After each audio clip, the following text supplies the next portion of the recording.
Thì tôi xin được mời quý vị thưởng thức tea break ngay ở cuối phòng, trong khi chúng ta cùng nhau xem một đoạn video ngắn mà CITIZENPATHWAY đã chuẩn bị.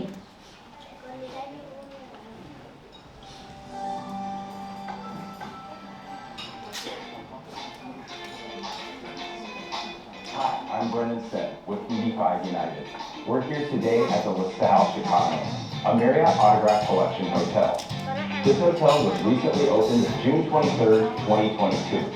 Let's go take a look around the building and see the completed product.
Thanks for joining us on the tour around the hotel. We hope you enjoyed seeing the finished product. For more information, please contact us at EB-5 United.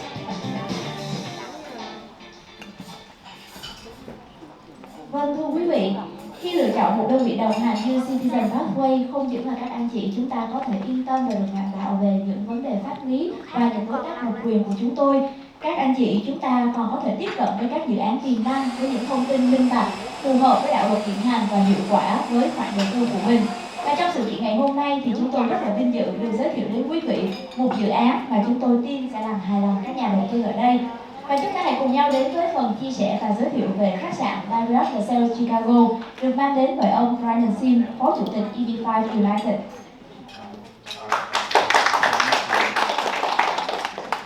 Hi, thank you.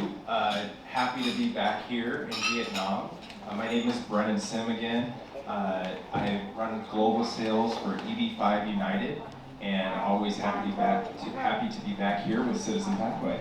Vâng, và xin chào và cũng như cảm ơn tất cả các anh chị đã tham gia ngày hôm nay. Một lần nữa tôi xin giới thiệu tôi là Brennan Sim và tôi phụ trách về vấn đề sales toàn cầu của EB-5 United. So here, when we're talking about the LaSalle Hotel, this is where it is located in Chicago. And the most special thing about this project for EB-5 is that we have a hotel that's completed and started operating last June and turned a $2.73 million profit this past year in its first 6 months. So you have a completed hotel with jobs all created and profitable. Vâng, và ở đây thì hôm nay tôi muốn giới thiệu đến các anh chị dự án khách sạn Lasalle. Và khách sạn này nằm ở trung tâm của Chicago. Điều vô cùng đặc biệt của dự án này đó chính là đây là dự án đã được hoàn thành và đưa vào vận hành vào tháng 6 năm ngoái. Và từ đó đến nay thì dự án đã tạo ra được lợi nhuận hơn 2 triệu đô la. Có nghĩa là đây là một dự án đã hoàn thành, đã đi vào vận hành và đã tạo ra công ăn việc làm. Also, as everyone knows, the three main rules of real estate are location, location, location. And when you see the location of this building in the heart of Chicago on LaSalle Street, which is essentially like Wall Street for Chicago for the Commodities Trading Board, we have an amazing product that's completed in an amazing location. And it's a TEA. Và khi mà chúng ta nói về bất động sản thì chúng ta luôn luôn nhớ 3 quy tắc vàng trong bất động sản, đúng không ạ? Đó chính là vị trí và vị trí. Thì khách sạn của chúng ta nằm ở ngay giữa trái tim của Chicago, nằm ở thiên về phía nam. Thì chúng ta có thể tưởng tượng đây giống như là phố Wall của Chicago vậy.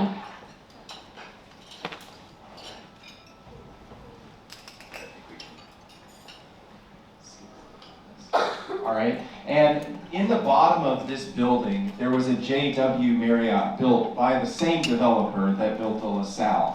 So this opened in 2010, and it's been very successful there, and there's need for more hospitality in the area because there's so many corporations and businesses located in this area downtown. And so now the developer has built a new hotel, which is a little bit nicer than the JW, the LaSalle.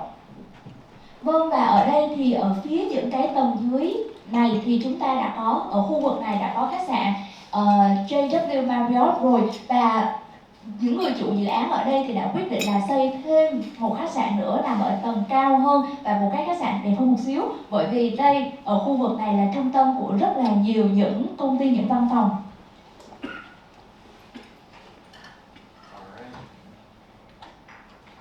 And this is just showing the different Marriott brands that you have here. The Marriott Autograph Collection is a boutique collection. So all of them are a little bit different. This one's branded the LaSalle because it's on the very famous LaSalle Street in Chicago. Và ở đây là chúng ta có thể thấy được những thương hiệu khác nhau của Marriott, và ở Marriott thì chúng ta có một cái giống như là bộ sưu tập vậy, và rất là nhiều những cái phong cách khác nhau, và ở trong đây là phong cách boutique thì nằm ở phía khu vực trung tâm của Lasalle, con đường Lasalle ở Chicago. And here you can see this historic building which was built in 1914. This bottom 10 floors is the JW Marriott. This is some office space. And then these top 4 floors with the pop-up ballroom is the LaSalle Hotel, which again was completed last June and turned a $2.7 million profit this past year. Và quý vị có thể thấy ở đây là khu vực mặt bằng của dự án. Thì ở khu vực này là đã được xây dựng từ năm 1914 rồi. Ở những tầng phía dưới là chúng ta có JW Marriott, là như tôi đã nói lúc nãy. Khu vực ở giữa là những văn phòng cho thuê, và ở phía trên đó chính là khách sạn trong dự án đầu tư của chúng ta, Lasalle. Và như tôi đã nói thì đây là một dự án đã được hoàn thành và đã đi vào vận hành và sinh lời từ tháng 6 năm ngoái. Here's some renderings and some actual photos here from the hotel. Và đây là một số những bức hình thực tế tại khách sạn này. All right, more actual photos. And this is a targeted employment area, so it does qualify for the $800,000 investment, and it has set aside visas so that you can skip any potential backlog that there could be for Vietnamese in the EB-5 category. Và dự án này nằm ở trong khu vực việc làm mục tiêu, giống như là anh Christian có nói tới lúc nãy, có nghĩa rằng là nó thỏa điều kiện ở trong khoản đầu tư 800.000 đô của các anh chị, và hơn thế nữa là chúng ta cũng có thể là vượt hàng một tí xíu cái hàng chờ để có được thị thực của chúng ta khi đầu tư trong dự án này. Alright, so looking over the capital stack, this is one of the most important parts of your EB-5 investment. When you're evaluating deals, it's not just about, oh, this is a Marriott, or oh, this is whatever brand it is. How is the money being put into the project? In this project, we have a bank loan for about 49% of the money, and then we have the EB-5 loan for about 23%, and the other 27%, this is subordinate. So the developer and all of this money here, this 35 million, this would have to be eliminated. That would have to be lost before we lose any money as EB-5 investors. So we're making sure that the developer is taking the most risk in the project and that we're protecting the EB-5 investors as much as possible. Và khi mà chúng ta nói về việc đầu tư một dự án thì tôi nghĩ là nó không chỉ rằng là thương hiệu, rằng là đó là Marriott hay là nó là một cái thương hiệu cao cấp hàng đầu nào khác, mà chúng ta còn phải nhìn vào cái cơ cấu vốn của dự án như thế nào. Thì ở trong dự án này, cơ cấu vốn của chúng ta bao gồm là 49% là vốn vay cao cấp, và 23% là vốn từ EB-5, tức là cái số tiền mà chúng ta đầu tư. Bên cạnh đó thì còn có 27% là vốn thứ cấp, tức là 35 triệu đô la Mỹ. Cái 35 triệu đô la Mỹ này nó quan trọng ở chỗ là dự án này nếu như mà thua lỗ thì phải nhà đầu tư, người chủ đầu tư sẽ phải bỏ cái số tiền 35 triệu đô la này ra trước khi mà cái số vốn EB-5 chúng ta đầu tư vào có thể bị thâm dụng. Nên đây là một cách để chúng ta có thể đảm bảo là số tiền vốn mình đầu tư vào được bảo vệ. And now you may be asking yourself, how am I still able to fund this project after it's been open for a few months? And so with this project, we started raising this money before they shut the EB-5 program down back in 2021. And then the developer finished the project without we still had $17 million to raise. So the developer put that money in, and we have a year after they opened the hotel to pay back the developer the extra money that he put in. Và ở đây có thể các anh chị sẽ thắc mắc là làm thế nào chúng ta đầu tư vào trong một dự án mà đã hoàn thành và được đưa vào vận hành vài tháng rồi.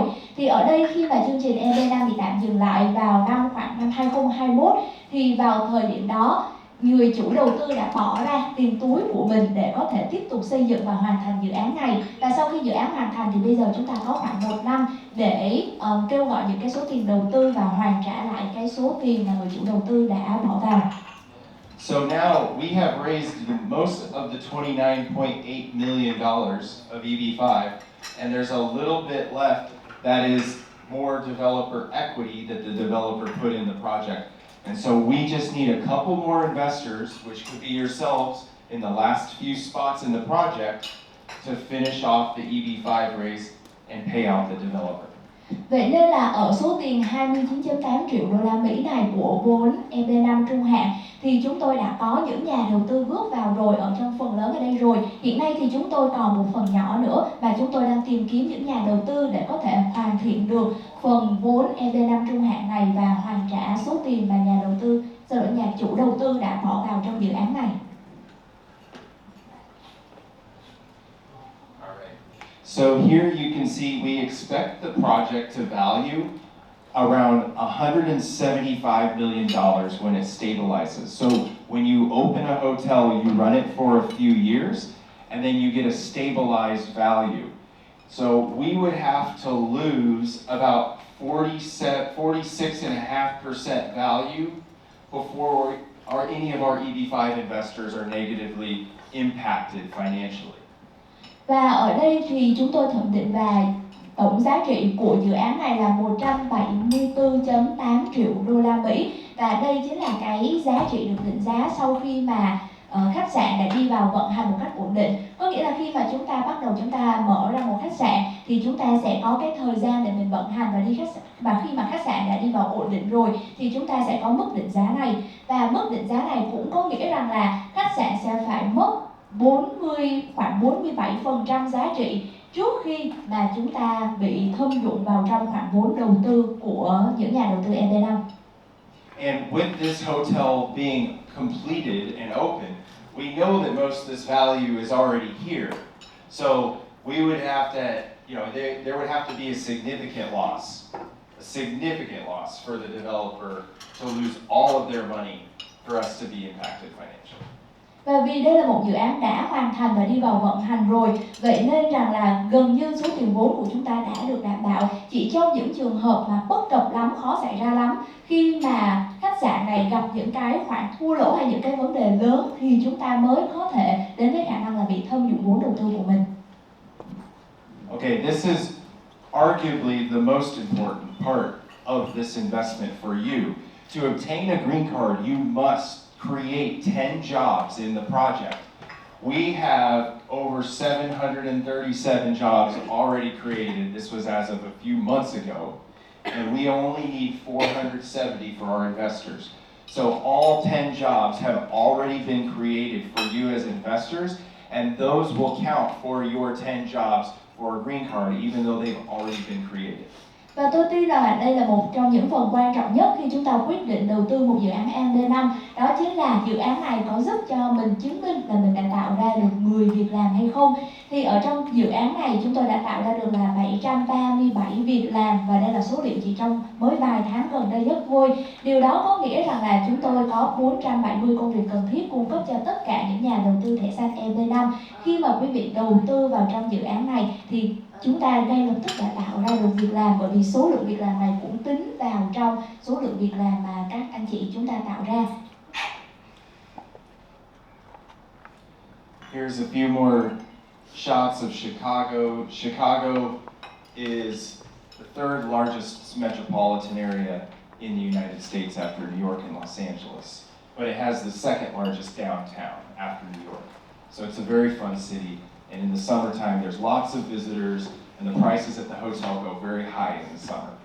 Và đây là một số những hình ảnh về Chicago, và Chicago là một trong những trung tâm nhộn nhịp của Mỹ, và thậm chí là có thể gọi là đứng thứ hai ở Hoa Kỳ chỉ sau New York. Và chúng ta có thể biết được ở đây cả về kinh tế và cũng như trong cuộc sống, và giá trị của các nhà hàng khách sạn ở đây cũng tăng dần theo thời gian.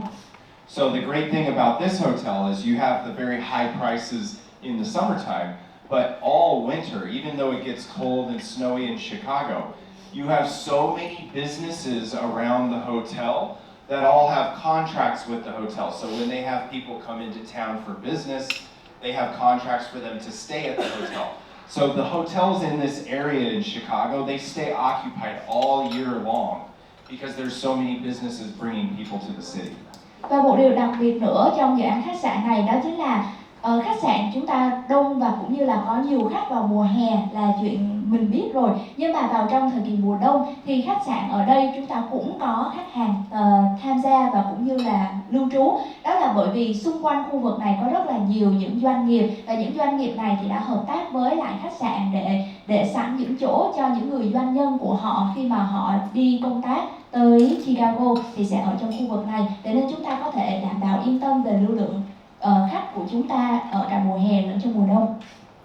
And here you can see the hotel, 5-minute walk, 10-minute walk. This is all the major business area, business district of Chicago. And this Michigan Avenue and this park over here, this is like some of the biggest vacation destinations as well as up here in River North.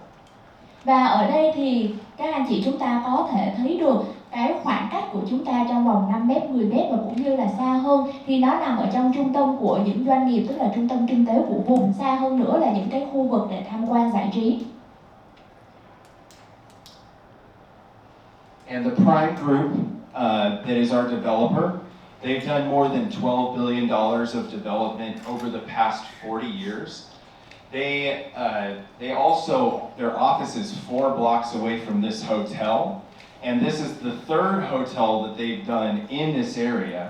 And they also just bought a huge building called the Thompson Center, which is another 4 blocks away.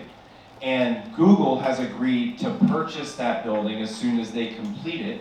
And they also bought another building across the street that the state is paying them over $100 million to redo so that the state can occupy those offices for state employees. So this developer lives here, works here, they live on this street, they're invested in this street, and they want success for LaSalle. Và ở đây chính là tập đoàn Prime là chủ đầu tư của trong dự án này. Thì tập đoàn Prime đã đầu tư giá trị 12 tỷ đô la Mỹ bất động sản chất lượng. Và thật ra là khách sạn Lasalle của chúng ta ở đây thì cách đó khoảng 4 block thôi. Đó chính là văn phòng trụ sở của tập đoàn Prime này. Tập đoàn Prime cũng đang đầu tư vào trong 2 dự án nữa. Một dự án thì đã được Google cam kết rằng là sẽ hợp tác với họ sau khi mà dự án được hoàn thành. Và một dự án thứ hai là cũng cách khoảng chừng vài block thôi. Thì đây là một dự án mà đã được cơ quan chính phủ của Hoa Kỳ chấp thuận rằng là họ sẽ sử dụng cái khu vực này để có thể xây dựng những cơ quan chính phủ và cũng như là để cho những thành viên cơ quan chính phủ làm việc ở đây. Vậy nên là đây là một tập đoàn sống ở Chicago và cũng như là làm việc đầu tư vận hành ngay chính tại nơi đây.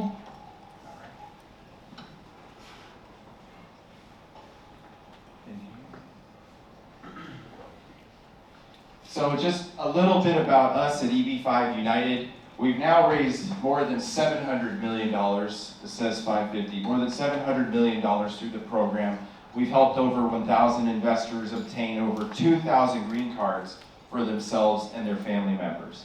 Và tôi xin giới thiệu một ít về công ty của tôi, đó là EB-5 United. Thì hiện nay chúng tôi đã gọi vốn thành công EB-5 cho là số tiền là hơn 550 triệu đô la Mỹ cho hơn 1.000 nhà đầu tư để có được hơn 2.000 thẻ xanh thành công cho bản thân họ cũng như rằng là thành viên trong gia đình của mình. This is our team spread out all throughout the world. I myself, I'm based in Miami, as well as Duncan, who's here with me. And we've had all successful projects in the EB-5 market. We have had all of our projects have been approved and successful, and we've never lost money for an investor. And we've done deals all throughout the United States. Và đội ngũ của chúng tôi thì có mặt ở khắp nơi trên thế giới. Bản thân tôi cũng như anh Trân Kim, đồng nghiệp của tôi ở đây thì đang ở Miami. Và bên cạnh đó thì chúng tôi đã thực hiện rất nhiều những dự án EB-5, những dự án đã được chấp thuận và thành công. Và chúng tôi chưa từng làm mất số tiền của nhà đầu tư nào khi hợp tác cùng với chúng tôi. So what's a few great things about this project, just to recap. The last thing I want to talk about is that we do always have an I-526 guarantee. So when you make the investment in this project, if your I-526E petition was denied, the developer would refund you and pay you back the $800,000. Và đây là một số những điểm nổi bật của Lasalle. Một điều mà tôi muốn nói là chúng tôi có chính sách đó là đảm bảo việc phê duyệt của E-526. Điều đó có nghĩa rằng là những nhà đầu tư khi mà đầu tư cùng với chúng tôi và họ nộp đơn E-526 mà bị từ chối thì chúng tôi sẽ hoàn trả lại toàn bộ số tiền đầu tư là 800.000 đô la Mỹ cho nhà đầu tư của mình. So to recap on the highlights of this project, the number one thing about this project thus far is that all 10 jobs are already created for you. So you know that your immigration risk is already mitigated. Và một số những điểm nổi bật của dự án này mà các anh chị chúng ta có thể ghi nhớ. Thứ nhất đó chính là điều kiện người việc làm đã được tạo ra rồi. Vậy nên là nó sẽ giảm thiểu rất là nhiều những cái rủi ro trong vấn đề nộp hồ sơ di trú của mình. Number two, moving to the financial risk, the building is already completed and the hotel turned a $2.73 million profit this past year. And also, because the building is completed and has such great location, that is a very valuable asset that is collateral to our loan. So we don't really need to heavily rely on the hotel being successful. Of course we want that. But even if the hotel did have any struggles, this building is worth so much money that we can recover the funds for the EB-5 investors regardless of what happens. Điều thứ hai đó là về những rủi ro tài chính. Thì ở đây là một dự án đã được hoàn thành, đã đi vào vận hành và trong khoảng thời gian vận hành vừa qua từ tháng 6 năm 2022 tới giờ thì lợi nhuận được sinh ra đã là 2.7 triệu đô. Và hơn thế nữa thì đây là một dự án tọa lạc ở một địa điểm vô cùng đắc địa của thành phố. Điều đó có nghĩa rằng là cho dù việc kinh doanh của khách sạn không tốt, tất nhiên là nhà đầu tư chúng ta đầu tư vào ai cũng mong muốn việc kinh doanh tốt, nhưng kể cả trong trường hợp là việc kinh doanh của khách sạn này không tốt thì chính bản thân khách sạn này hoàn toàn có thể là một cái khoản thế chấp cho việc đầu tư của mình để các anh chị luôn luôn có thể yên tâm vào trong nguồn vốn mà mình đã đầu tư cho dự án. Alright, so that's the Lasalle. I'm going to be happy to answer any questions here in just a minute. I also am going to show you briefly our newest project that we have brought to the market. It is the Lakefront Estates and Villas.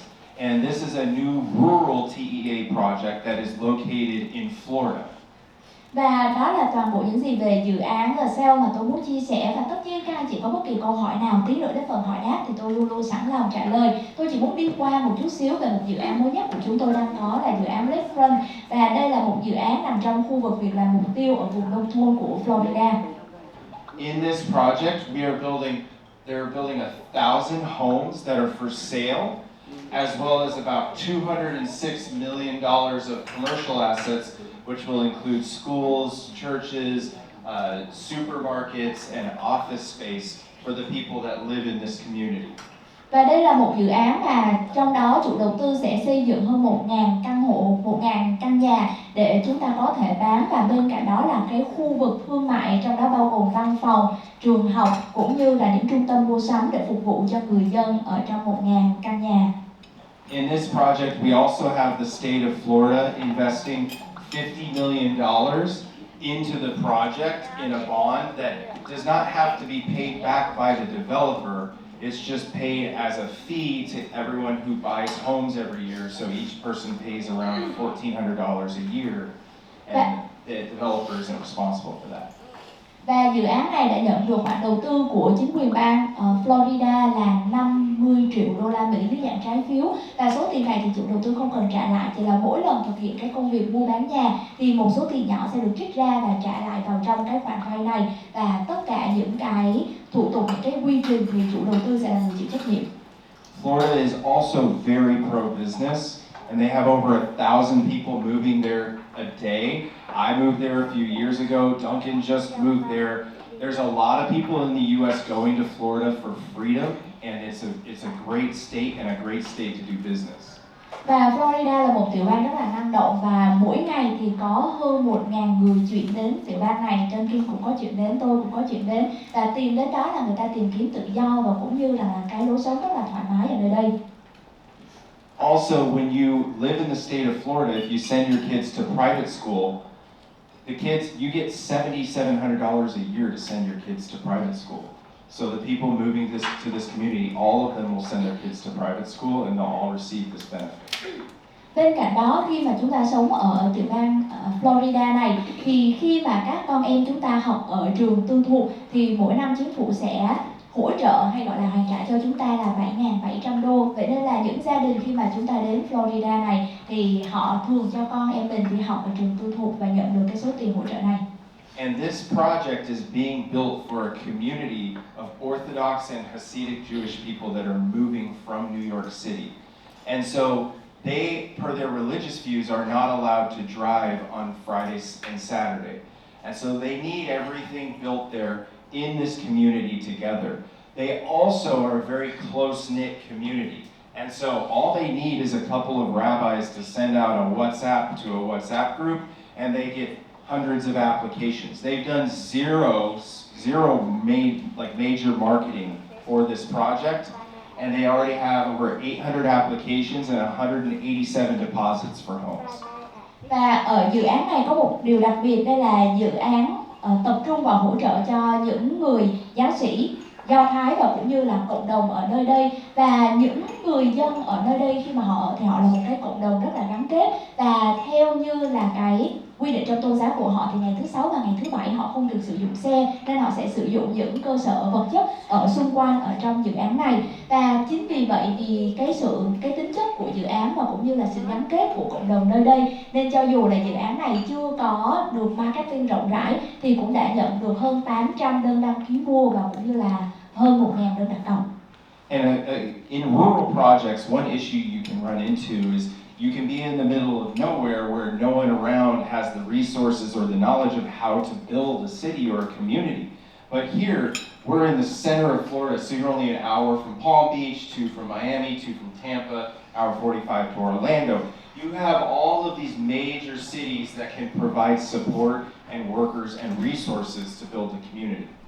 Và một trong những vấn đề khi mà chúng ta đầu tư vào trong dự án ở vùng nông thôn đó là chúng ta dễ đầu tư vào trong những dự án mà nó nằm ở một cái nơi xa xôi hẻo lánh và không ai biết cách phát triển cái khu vực đó như thế nào. Tuy nhiên, can you go back to the slide?